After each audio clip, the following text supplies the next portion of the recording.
Hai semuanya, selamat datang di channel YouTube aku. Halo. Kali ini aku hadir lagi. Kita bersama suami tercinta. Jadi kita bikin videonya tengah malam. Ini jam 1 kurang seperempat malam. Pagi ini. Iya, pagi. Jadi hampir jam 1 pagi kita bikin video ini karena berhubung anak-anak udah tidur. Kita udah berhasil tidurin anak-anak tanpa bantuan tetangga. Tanpa bantuan Bukan. siapapun. Udah bisa keluarin anak-anak, bukan tidurin ya. Jadi Oh iya.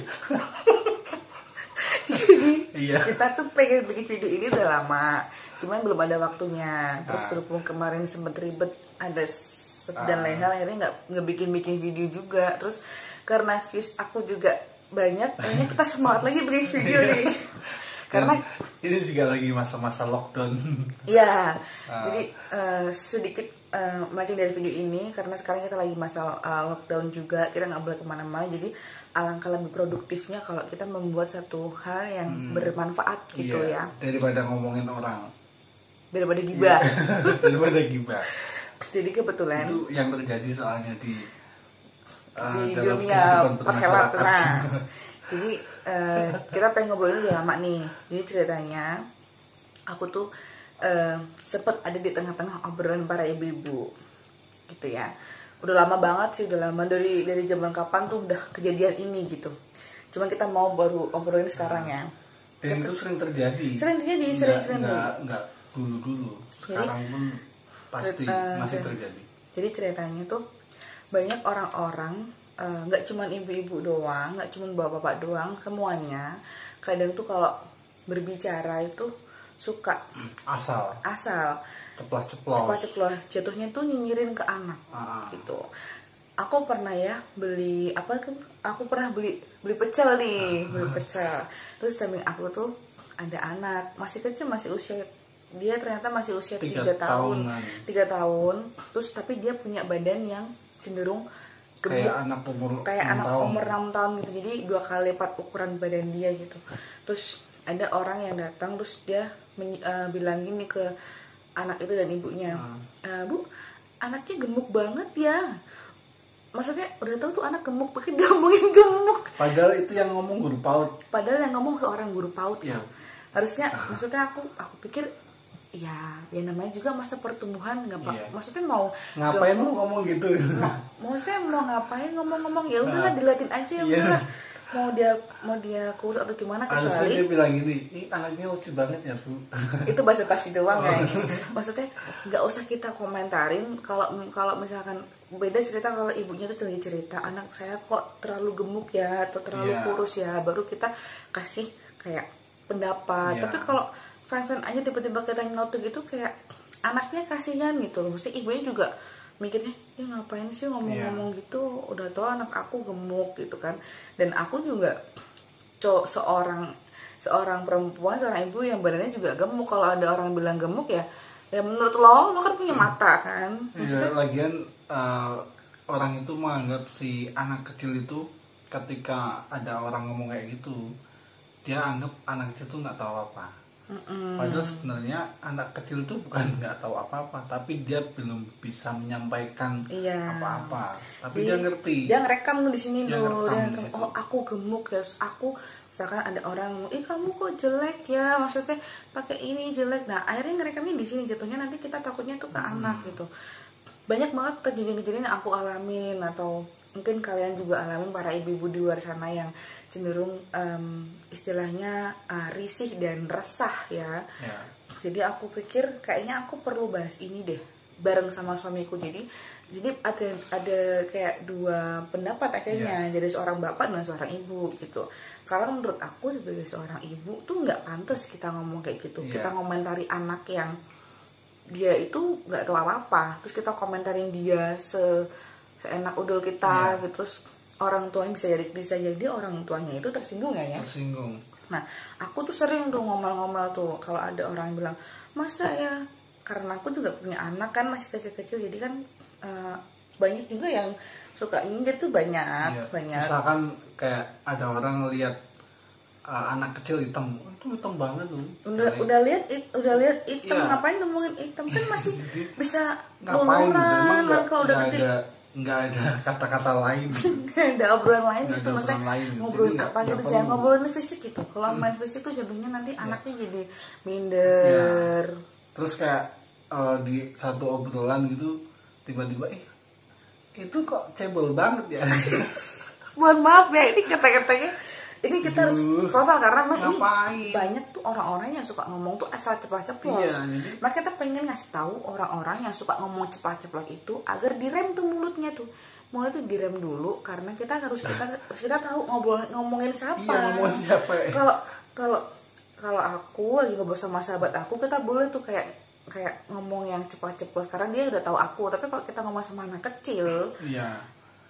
kayak gimana tuh? Kurang pas aja. Kondaannya nggak pas Karena itu. anak kecil tuh ya dia kan masih dalam masa pertumbuhan. Iya. Ini cerita nyata banget ya dari orang yang Nyervis AC. suka bersihin AC kita. Jadi orang yang maintenance AC kita namanya Mas Widi. Ya, hai Mas Widi. Hai Mas Widi. Kita obrolin ini karena memang itu benar-benar kejadian. Iya, dia cerita sama kita.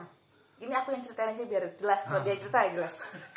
Jadi Mas Widi itu cerita anaknya masih bayi. Anaknya masih ya bayi lah, balita lah, belum 2 Iya. tahun. Jadi Tapi dia udah bisa jalan. Dia udah bisa jalan. Udah bisa jalan. Sedangkan anak balita seumur dia, tetangganya dia itu belum bisa jalan. Tapi orang tua si bayi tersebut dia selalu membandingkan sama anak si Mas Widi ini. Jadi misal pada membandingnya seperti ini, Mas anaknya belum tumbuh gigi ya gitu. Sedangkan si anak tersebut itu baru numbuh gigi belum bisa jalan. Padahal umurnya tuh sama. Umurnya sama. Anak Mas Widi itu belum tumbuh gigi tapi udah bisa jalan. Secara kelebihan lebih anaknya Mas Widi. Kalau kelebihan mah masing-masing ya, kalau menurut cara ibu nih. Kelebihan anak kan masing-masing, pertumbuhan juga masing-masing. Nah, kita nggak bisa samain pertumbuhan si A dan B itu harus sama plak ketuplak tuh nggak bisa. Kalau range umurnya masih sama, terus pertumbuhan juga dalam range umur itu masih wajar-wajar aja, ya berarti sehat dong. Nggak perlu kita komentarin kok belum tumbuh gigi ya, sedangkan yang ini kok belum bisa jalan, nggak bisa disamain gitu. Jadi kalau dengar kan otomatis ibunya nih, istrinya Mas Widi tuh gedek gitu, kenapa ya anak aku tuh selalu dicari-cari kesalahannya, padahal cuman belum tumbuh gigi aja. Iya. Padahal sebenarnya nggak perlu itu dibahas. Nah, nggak perlu dibahas karena terus. Itu apa ya, masih sama-sama dalam masa pertumbuhan juga, dan nanti juga bisa jalan, tumbuh gigi, rambutnya panjang kan gitu, besar. Ya, karena aku juga pernah jawabin belum nemu rambut ya, lu pikir ada udah jadi anak 17 kita tahun. si Kahindra itu, jadi antara dia kan kembar tuh sama si Sasi, cuman beda karena perempuan dan laki-laki sama akhirnya laki-laki. mungkin sel dalam tubuhnya tuh kan beda ya. Ya, Walaupun si Sasi usia 3 tahun rambutnya sudah panjang dan Kahindra ya masih Kahindra masih gundul. Nah, itu ada yang ngomong tuh, Kahindra masih botak aja ya. Bahkan ada lagi nih tetangga, ya bukan tetangga sih, orang lain yang pernah ketemu yang kita pernah ngomong sama saya waktu obrolan gitu, ini udah kecil, masih kecil tapi udah botak ya.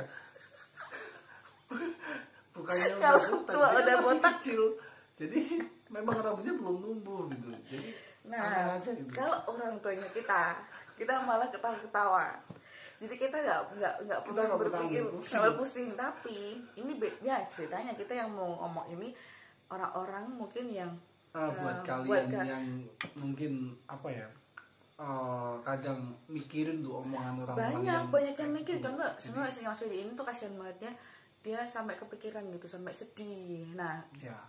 Ini yang jadi masalah, sampai seorang ibu itu sedih karena omongan orang tentang anaknya.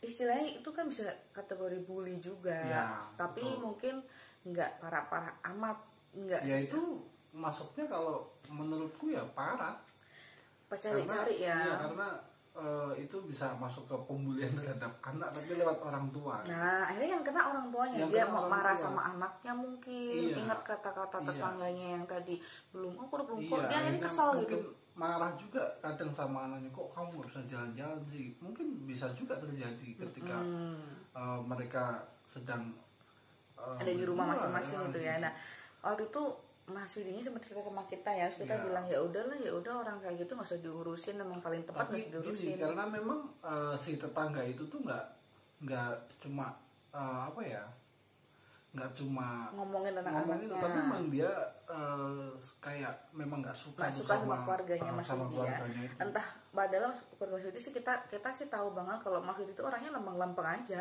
Ya karena Dia juga kerjanya jujur ya, juga. karena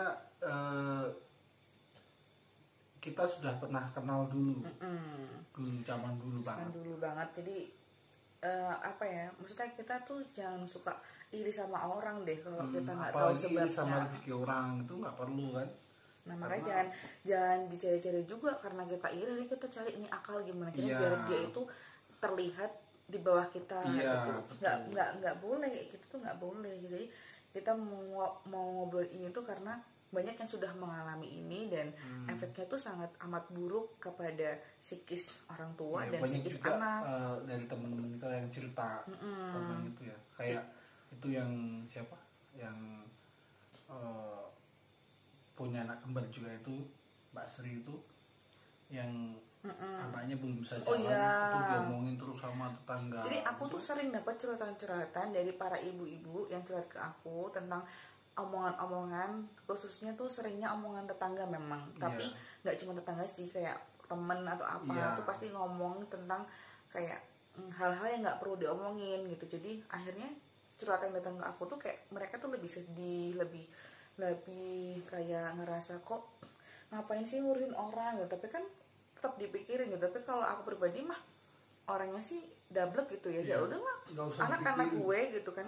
Yang penting kita masih bisa apa ya, mencukupi kebutuhan anak kita sendiri tanpa ngerepotin Orang orang lain. lain. Itu udah Ya udah, prinsipnya nah. pegang aja tuh kayak gitu. Jadi kadang orang itu bisanya cuma Komentar. komentar Iya. sama tepuk tangan tuh kalau kita mengalami kesusahan.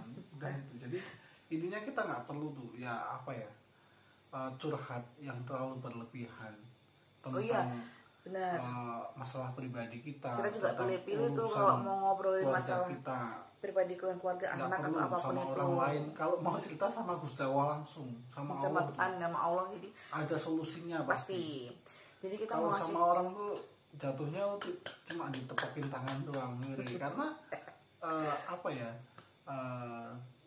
apa sih, Kesusahan, sifat dasar manusia iya. itu sebenarnya Senang ya, kalau ngeliat senang orang kalau lain lihat susah. orang lain susah. Jadi kayak gitu. Jadi kita pengen menghimbau kepada orang-orang tua di luar sana untuk mungkin yang sudah pernah melakukan gak sengaja membuli seorang anak atau seorang ibu atau seorang ayah di luar sana gitu, dan ngobrolin hal yang gak perlu diobrolin tentang tadi, mungkin ngomongin hal yang cenderung menyinggung fisik atau segala macamnya, itu mohon untuk tidak diulangi lagi. Karena nggak perlu. Karena nggak perlu. Kenapa nggak perlu dilakukan? Karena itu akan menimbulkan efek samping yang sangat apa ya, bisa dibilang dramatis ya untuk orang tuanya. Contoh, ibunya bisa sedih, anaknya bisa jadi mungkin kemarahan orang tuanya, anaknya juga bisa sedih dan minder, ya kan. Terus juga orang tua bisa berantem di rumah gara-gara obrolan orang tadi itu. Nah mungkin tolong jangan diulangi lagi karena imbasnya itu sangat amat besar.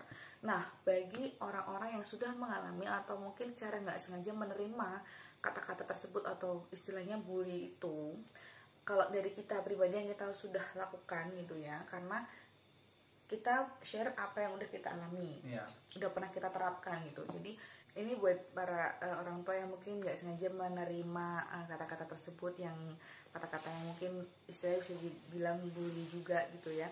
Yang pertama dari kita nih, jangan tadi apa namanya, harus diambil dulu plusnya apa itu, apa mungkin kita perlu juga mendengarkan omongan orang, tapi kita harus menyaring gitu omongannya bener apa enggak, terus apa yang harus kita dengerin omongan-omongan itu, atau juga harus kita ya udahlah hanya seperti angin lalu aja. Kita harus saring tuh omongan-omongan itu. Yang kedua, kita berdua selalu berpikir positif terhadap omongan-omongan orang gitu. Jadi mungkin orang itu terlalu perhatian sama keluarga kita, gitu aja. Terus juga kita berdua selalu untuk tidak memusingkan masalah-masalah yang seperti itu. Jadi kita masih ada masalah-masalah yang lebih yang lebih penting penting dari omongan-omongan orang tentang hal-hal yang nggak perlu disebutin tadi gitu. Contohnya tentang pertumbuhan anak kita atau tentang kebutuhan kita, rumah tangga kita gitu. Jadi kita fokus aja ke hal yang penting gitu. Jadi kita nggak perlu mikirin hal yang nggak penting sampai ke bawah tidur nangis, itu nggak perlu. Sampai akhirnya berantem Itu nggak perlu. pasangan. Karena ya kita juga udah pernah ngalamin berantem, udah sering. Jadi kayak nggak penting lah harus begitu tuh, nggak penting tuh mah jatuhnya nggak banyak bagus. masalah yang lebih penting yang perlu dipikirin ya, Yang perlu dipikirin. angsuran rumah. Rumah, Bo. Iya. Jadi terus Itu penting cicilan Anda yang di luar sana tuh, aduh sekarang itu lagi penting banget. susah Karena banget. kalau nggak kalau nggak dipikirin tuh ya Ya kita mikirin yang realistis aja gitu, Ya, yang kebutuhan rumah tangga kayak mungkin yang punya cicilan di luar sana, pikirin dulu cicilannya, jangan mikir cicilan omongan orang tadi gitu ya. Kayak gitu. Jadi karena omongan tetangga itu lebih pedes daripada cabai setan. Itu nyata kan pasti itu. itu cerita dari kita sendiri. Kita gatel pengen ngomong tapi kayak perlu nggak sih diomongin. Jadi kebetulan kan kita berdua ini kan punya anak kita 3 dan mau 4. Aku lagi hamil nih kan. Lagi hamil Udah mau 7 bulan, anak keempat. Padahal sih untuk jaraknya sendiri sih pasti dari anak pertama ke anak keempat ini sih pas, cuman berhubung anak kedua kita itu kembar. Jadi terlihat kayak sama gitu. Maksudnya banyak gitu. Banyak orang yang bilang sering banget yang bilang ya ampun kenapa anaknya banyak banget kayak. Maksudnya ya gimana ya, kita tadinya sejujurnya awal menikah itu kita itu pengen ya jadi keluarga kecil aja lah ya, jadi anak 2 cukup lah ya. Terus nah case-nya ternyata setelah menikah tuh nggak semulus yang kita bayangkan ya. Jadi nggak semulus step-step yang kita bayangkan tuh nggak seperti itu gitu. Jadi awal tuh punya kendala lain yang dari pertama aku hamil itu lama, jadi sampai setahun dapat omongan yang aku dari menikah sampai setahun aku tuh kosong belum hamil. Jadi aku memutuskan untuk jadi sebelum aku memutuskan untuk ya udahlah pasrah aja tuh, aku sempat dapat omongan-omongan dari banyak orang, entah itu tetangga, entah itu orang teman atau orang lewat atau apa tuh katanya macem-macem. Sampai aku tuh di rumah tuh sedih, nangis, terus nggak fokus kerja, berantem sama suamiku, pokoknya gitulah. Terus akhirnya kita berdua menerima ya udahlah mungkin memang belum saatnya kali ya. Udah setahun tuh ya aku menyibukkan diri dengan hal yang lain, dengan hal positif tentunya, kayak berarti aku kayaknya harus olahraga deh atau apa segala macam, makannya sehat yang positif lainnya. Akhirnya aku hamil bintang. Nah setelah melahirkan bintang itu aku sepakat sama suamiku untuk tidak melakukan program KB karena satu nggak cocok. Terus yang sempat aku cerita di video aku sebelumnya ya, aku nggak cocok. Terus akhirnya ya udahlah berjalan sedemikian wajarnya aja. Dan jarak antara aku hamil lagi itu Bintang udah mau 2 tahun. Jadi pas lah ketika adiknya lahir itu Bintang udah 3 tahun lah. Ternyata setelah aku hamil, aku nggak tahu kalau aku hamil anak kembar. Dan kembarnya ini perempuan laki-laki, jadi terlihatnya tuh seperti banyak banget gitu anaknya ya. Terus dan setelah ketika udah lahir, kita baru udah diomongin sama dokter kita bahwa yaudah di stop dulu aja, mesti dijarakin dulu aja kalau mau punya anak lagi karena masih kecil-kecil. Kita udah melakukan itu, kita udah melakukan itu untuk memprogram sendiri kan. Tadi yang tadi aku bilang aku nggak cocok KB, dan suami gue pun bukan tipe orang yang nggak mau punya anaknya, enggak, karena kita yakin kalau anak itu adalah sudah takdirnya Allah dan gitu, membawa rezeki buat kita. Pokoknya anak itu udah takdir aja, nggak bisa diminta, nggak bisa ditolak, udah gitu aja. Akhirnya kita berjalan sedemikian rupa wajarnya.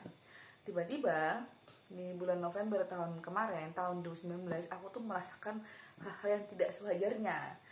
Aku pikir aku masuk angin gitu. Terus ternyata aku hamil. Nah, kabar ini sempat jadi stres juga karena stresnya adalah aku mual-mualnya parah banget karena belum pernah ngalamin mual-mual. berantem iya, sedih sedih nangis iya, jadi sempat kayak gitu. Tapi akhirnya setelah berjalannya waktu bisa menerima. Karena kenapa apanya kamu sedih terus ya nggak tahu, pengen sedih aja, pengen sedih. Jadi karena gini, karena keadaannya sekarang sudah berbeda, kita sudah pindah di rumah sendiri dan nggak ada siapapun, ya nggak ada jadi orang lain selain kita. jadi apa kita berdua terus Iya. gitu. Jadi kayak Akhirnya aku ngerasa kerepotan waktu itu kan, karena akunya nggak bisa ngapa-ngapain. kamu nggak bisa ngapain. Jadi itu ngerasa kayak ya Allah gini banget ya, ternyata mual-mual tuh gak enak banget. Berantem apa segala macam. Tapi itu sebentar sih, kayak ya memang 1 mungkin bulan. karena hormonnya juga lagi nggak terkendali, karena kan hamil muda kan gitu ya. Tapi setelah itu ya udahlah, biasa lagi. Akhirnya kita bisa melewati itu semua. Nah, banyak yang bilang seperti itu, kayak kok anaknya banyak banget sih, kok nggak ini, kok nggak KB segala macam. Sampai aku tuh nih sebel banget ya. Anaknya masih kecil udah hamil lagi. Bukan itu, aku sebel banget. Aku waktu itu mau periksa karena aku pikir periksa ke bidan yang deket dari rumah aja. Bidan senior banget. Aku pernah melahirkan di situ. Pertama kali melahirkan di situ. Dan melahirkan di situ.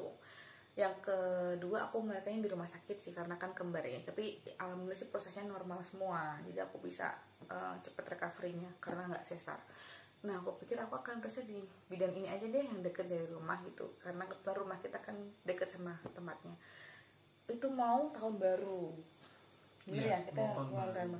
Aku kesana nih sama suamiku sama anak-anakku sana. Terus sampai sana bukannya diterima dengan welcome, selamat ya lagi, tapi aku malah dimarahin gitu, kayak kok bisa sih hamil lagi gitu segala macam. Anaknya masih kecil-kecil. Anaknya masih kecil-kecil, masih ya enggak sih, masih sama kita kan udah 2 tahun, maksudnya udah 2 tahun. Menurut dia masih kecil. Dia masih kecil. Maksud aku tuh gini. Dia kan seorang tenaga medis, bidan, dan dia memang khusus untuk para ibu hamil ya kan. Jadi nggak perlu kata-kata itu. Jadi nggak perlu tuh kata-kata keluar. Terus katanya aku anaknya kebanyakan masih kayak. Ya mungkin tujuannya dia peduli sama kita, tapi cara menyampaikannya tuh salah. Dia marah-marah gitu. Jadi sampai aku tuh pengen bikin video sendiri untuk curhat ini, tapi karena suamiku nggak usah lah ya, maksudnya ya udahlah nggak usah lah. Ngapain, nggak perlu dipikirin. Yang kita pikirin tuh cicilan rumah itu yang punya cicilan mobil, cicilan motor tuh nggak pada cicilan dulu ya. Belum punya mobil. Jadi terus aku akhirnya habis periksa marah-marah, pulang marah-marah, nggak mau ke situ lagi dan nggak mau datang ke sana lagi. Yang tadinya memutuskan lahiran di sana. Tadinya aku memutuskan untuk lahiran di kliniknya dia gitu, tapi ternyata setelah beliaunya itu responnya seperti salah ngomong tentang aku yang waktu itu periksa ke sana.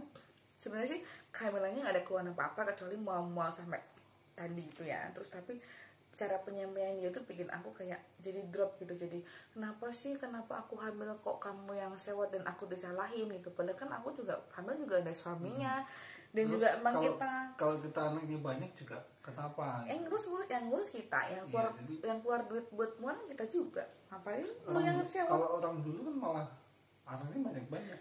Iya, maksudnya kayak gini loh. Maksudnya kalau tenaga medis kan aku pikir dia lebih berpengalaman dalam menyampaikan hal-hal yang tujuannya untuk kebaikan para ibu hamil kan ya, misalkan kayak gitu. Terus dia juga punya lah SOP-nya gimana sih cara menyampaikan apa yang ingin dia sampaikan. Jadi nggak langsung seperti itu. Akhirnya aku pulang marah-marah dan nggak mau balik sana lagi, dan aku kayak ngerasa kok aku dimarahin ya, kok aku yang hamil malah aku yang dimarahin, padahal kan aku lagi hamil gitu. Kenapa dia nggak ngasih selamat malah kayak gitu. Akhirnya aku ya udahlah, tapi besoknya aku berpikir ya udahlah, mungkin dia salah ngomongnya aja, mungkin niatnya baik karena melihat anakku yang 3 itu masih kecil-kecil. Tapi menurutku aku bisa kok, maksudnya merawat mereka nanti. Iya, kita berdua bisa kok merawat mereka nanti berempat, walaupun mungkin susah senangnya ya pasti ada kan gitu. Jadi gitu sih, ini memang cara penyampaian kita sebagai seorang manusia itu pada manusia lain tuh kadang suka nggak dipikirin. Nah efeknya akan seperti itu karena aku sendiri juga ngalamin gitu. Makanya kita bikin video ini tujuannya untuk agar kedepannya untuk yang suka ngomongin orang atau ngomongin bahkan anak kecil ya, ngomongin anak kecil tuh agak direm lah. Iya paling nggak ya nggak perlu gitu, tahu kalau itu nggak perlu ngomongin. Terus buat yang jadi korban